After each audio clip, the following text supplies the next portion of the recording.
મારું નામ શાંતિલાલ મોહનભાઈ મકવાણા. હમણાં થોડાક સમય પહેલાં રાજકોટ જિલ્લા વિકાસ અધિકારી સાહેબે તારીખ 6/2/2026ના રોજ રાજકોટ જિલ્લાના તમામ તાલુકા વિકાસ અધિકારીઓને લેખિત હુકમ કરેલ કે સ્ત્રી અનામતમાં ચૂંટેલ સ્ત્રીને બદલે તેના પતિદેવ વહીવટ કરતા હોય તો તેને અટકાવવા તથા પગલાં ભરવા. આવા કિસ્સામાં મહિલા પ્રતિનિધિના સ્થાને અન્ય વ્યક્તિ વહીવટ કરતા જણાશે તો સંબંધિત તલાટી કમ મંત્રી સામે પણ શિસ્ત ભંગના પગલાં લેવામાં આવશે.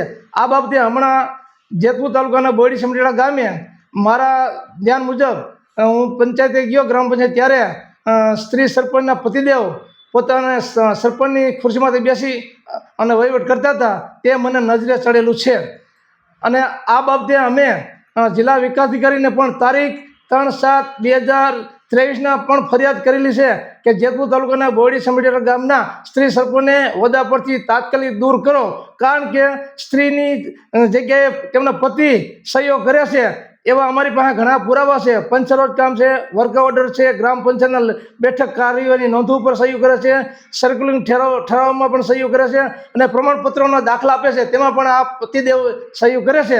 આ બાબતે અમે ફરિયાદ કરેલી ત્યારે આ જિલ્લા વિકાસ અધિકારીએ એક પત્ર પાઠવી જણાવેલ કે જેતપુર તાલુકા વિકાસ અધિકારીને કે આ બાબતે તપાસ કરી તાત્કાલિક ઘટતી કાર્યવાહી કરવા અમને જાણ કરો.